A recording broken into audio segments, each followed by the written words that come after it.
Yaka vous présente à l'espace Mandela, samedi 2 février à 20h, l'élection de la Damoiselle 2019.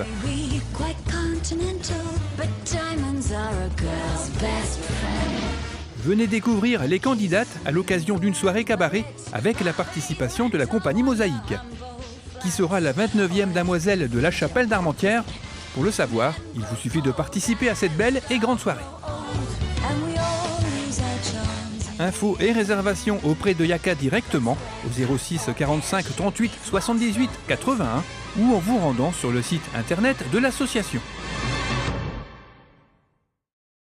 Retrouvez ce journal et d'autres informations sur lachapelle-tv.fr.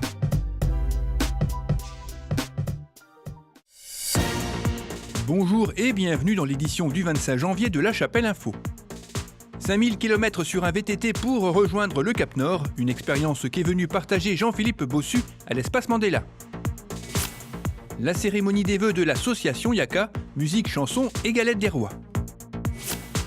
La Beatlemania de retour avec une conférence et un concert à l'espace Mandela. Gros week-end de compétition pour le Scrabble chapellois. Et pour finir, le 4e et dernier volet sur ce qui a fait l'actualité en 2018.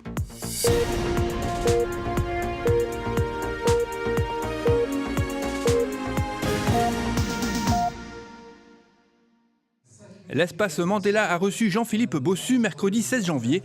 Ce Lerçois a parcouru 5000 km sur un VTT pesant 55 kg et sans crever une seule fois.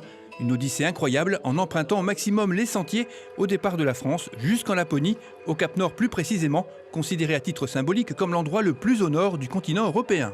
Il en a fait un film intitulé D'un nord à l'autre qu'il est venu présenter à l'occasion d'une ciné-conférence.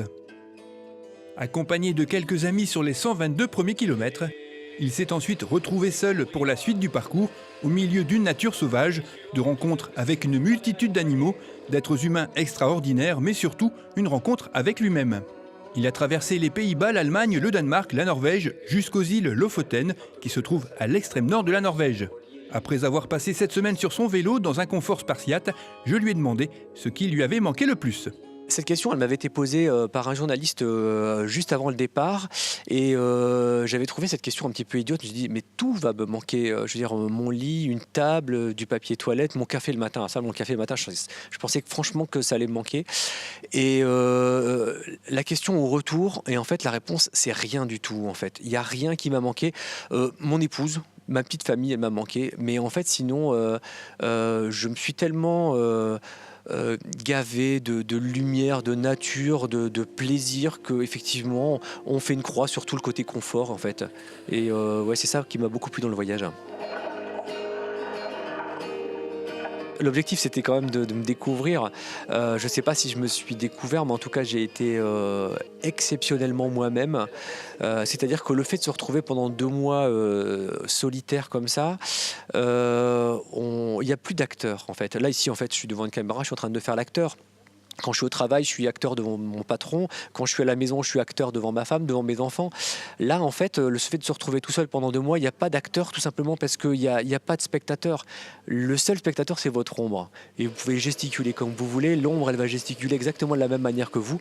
Donc, vous êtes exactement vous-même. Voilà, c'est ça que j'aime bien pendant les voyages, c'est qu'effectivement, on est 100% soi-même. Être soi-même jusqu'au moment tant attendu, le but ultime, comme une délivrance.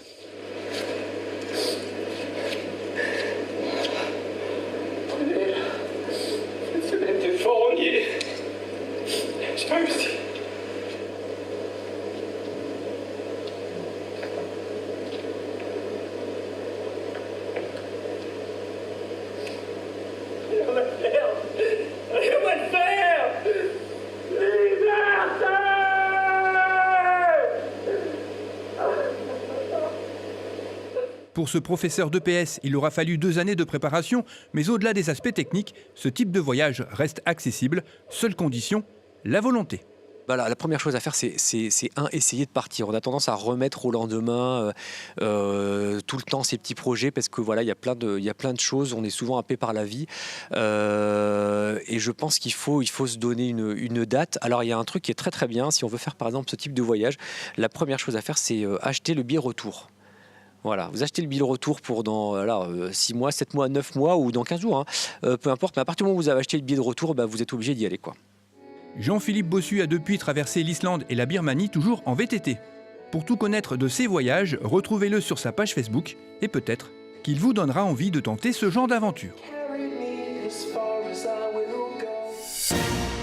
Le mois de janvier est synonyme de vœux et de galettes des rois. Yaka n'a pas dérogé à la règle samedi dernier. C'est au centre socio-éducatif que Sylvie Henry, la présidente de l'association, a proposé un petit moment convivial à ses adhérents. Après avoir présenté ses vœux, le groupe Apogeo a entonné un répertoire de chants divers et variés pour le plaisir des adhérents. De la valse des loups à Dancing Queen, en passant par Laissons entrer le soleil, Alléluia, chacun a pu y trouver son compte. Le tout pour finir avec une très belle interprétation d'Heal the World.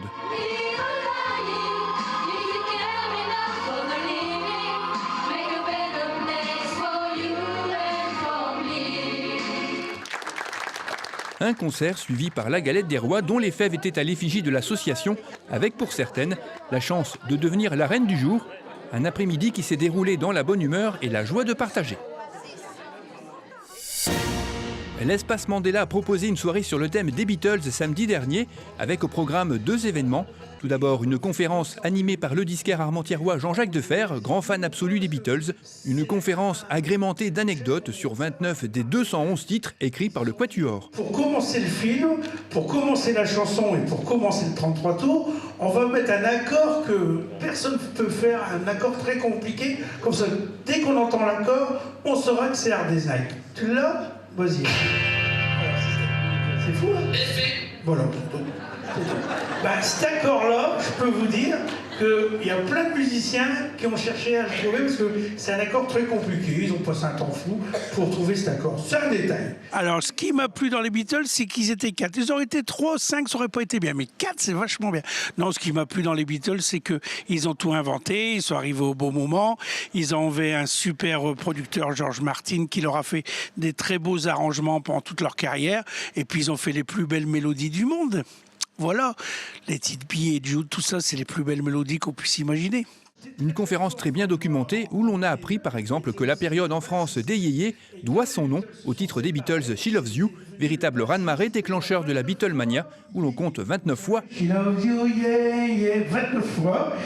L'idée de la conférence, c'est venu bêtement. C'est ma voisine de la boîte de fer, Cathy, l'optique Barbry à Armentières, pour pas faire de pub.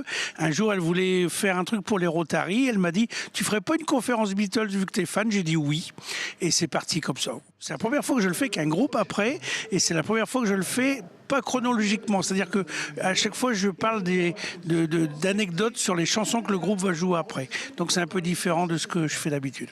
Je voudrais dire que j'aime très fort Nelson Mandela. Enfin le mec, hein, pas la salle, non je rigole, j'aime beaucoup cette salle.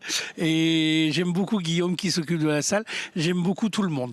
Et j'aime beaucoup ma femme aussi, qui là est charmante. Voilà. Le message est passé. Les Lillois des Treatles ont ensuite littéralement enflammé l'espace avec leur concert reprenant les 29 titres présentés précédemment par Jean-Jacques Defer, parfois accompagnés par les spectateurs dont certains étaient intarissables, Yellow Submarine, All You Need Is Love, A Ticket to Ride, Hey Jude ou encore Hard Day's Night, tant de morceaux brillamment interprétés et qui ont replongé le public plus de 50 ans en arrière.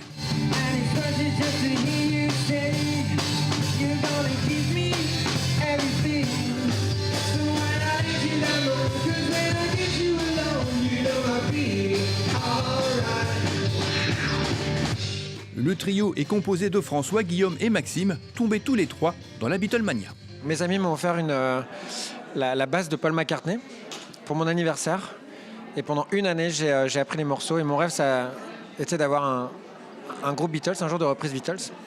Et un an après, j'avais appris les morceaux principaux des Beatles. Les morceaux principaux. Et j'ai monté un premier groupe Beatles qui s'appelait Sergent B. Et ensuite, on a changé de guitariste et François est arrivé. Et on a changé le nom du groupe parce qu'on a trouvé qu'il a vraiment apporté une fraîcheur, autre chose. Et donc on s'est appelé les Treatles parce qu'on est 3.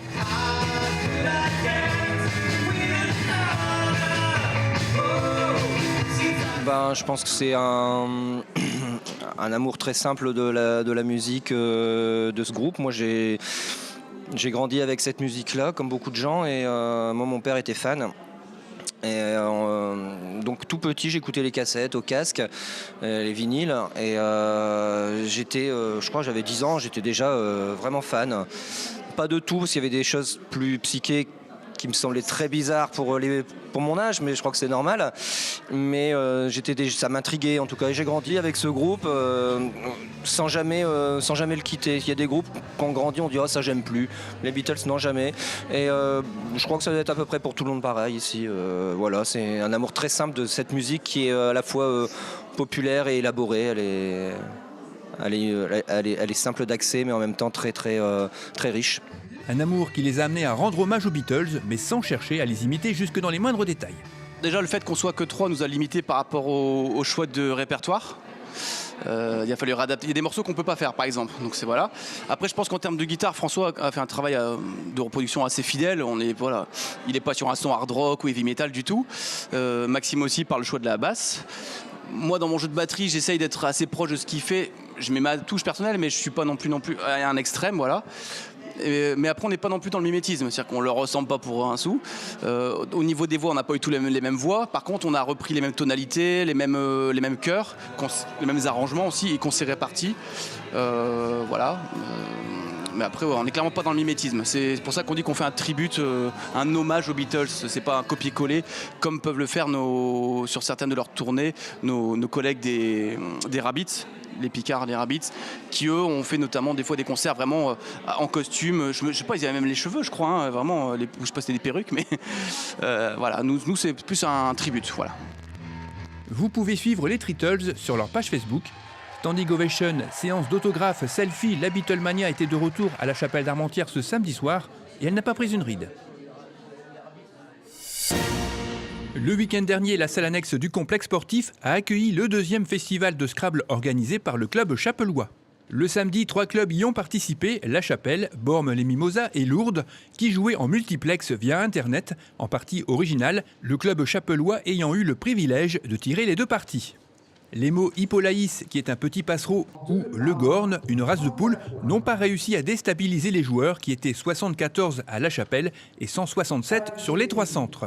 À La Chapelle, c'est le Dunkerquois Patrice Maquet qui remporte le tournoi, finissant 3e sur 167, devant le Douaisien Jean-Claude Roger, 7e sur 167, et le Ronchinois Raymond Vic, 8e sur 167. Le premier chapellois Jean-Louis Caron, terminant 12e sur 74 à La Chapelle et 31e sur 167 pour le multiplex. Le dimanche se déroulait au même endroit le championnat du Nord avec 5 autres clubs, Le Peureux, Besançon, Laxou, Montpellier et Saint-Jean-d'Angély, qui se sont rattachés au multiplex, représentant au total 881 joueurs, dont 107 à La Chapelle. Ni le Nélumbo, Lotus hindou, ni la spinule, une petite épine, n'ont réussi à décourager les scrabbleurs. Et c'est une nouvelle fois le Dunkerquois Patrice Maquet qui remporte le tournoi, finissant 7e sur 881, ainsi que le titre de champion du Nord devant le Cambrésien Anaël Bonnet, 16e sur 881, et l'Ouplinois François Fargue, 29e sur 881. Le premier chapellois est une chapelloise, Geneviève Orkman, qui termine 16e sur 107 à La Chapelle et 192e sur 881 au niveau du multiplex. Des paniers garnis ont été remis aux différents lauréats de la première à la 7e série, ainsi qu'aux premiers vermeil, diamant et jeune. Le président Jean-Pierre Sauty, très satisfait du bon déroulement de ces épreuves, remercie tous les joueurs ainsi que les arbitres, ramasseurs et teneurs de tableaux, sans oublier la municipalité pour le matériel et la salle, mais surtout les bénévoles, trop peu nombreux, pour l'installation et le rangement de la salle. Voici le 4e et dernier volet sur ce qu'il fallait retenir de l'actualité en 2018. En octobre, suite au succès rencontré par les cours d'histoire de l'art, la municipalité a décidé de proposer cette fois-ci des ciné-conférences présentées à l'espace Mandela avec comme thème pour ce premier cycle le voyage, proposé par Images du Monde avec 8 destinations à travers le monde à découvrir. L'espace Mandela a replongé au cœur des années 90 le temps d'une soirée. Avec la participation de la radio Métropolis, tous les plus grands tubes ont été passés en revue, avec La Venue de Boris, numéro 1 du top 50 en 1996 avec Soirée Disco. Plusieurs succès suivront, qui permettront à l'artiste de décrocher pas moins de 10 disques d'or à travers le Benelux.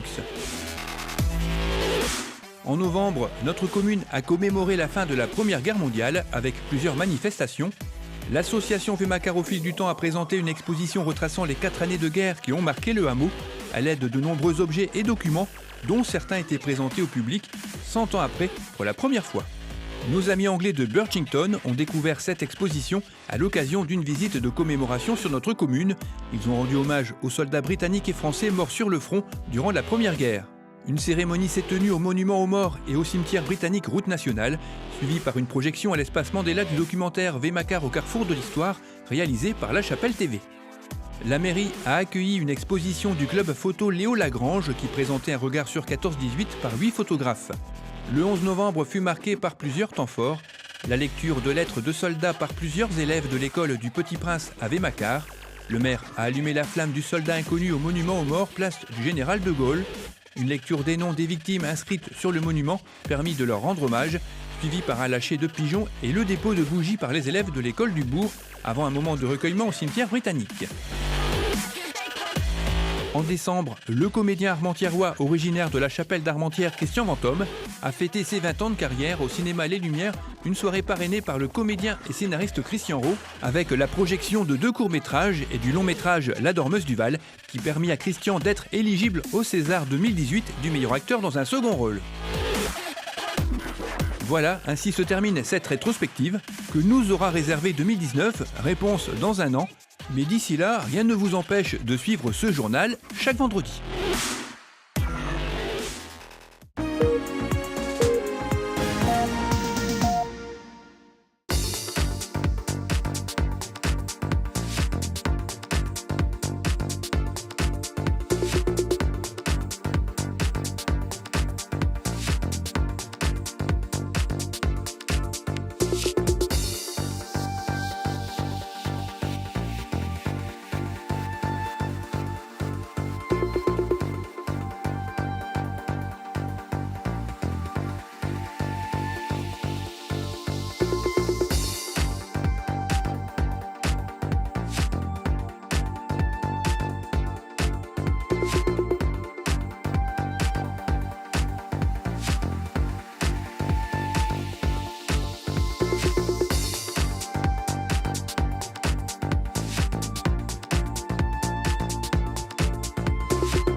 Cette édition est terminée, merci de l'avoir suivie. Rendez-vous le vendredi 1er février.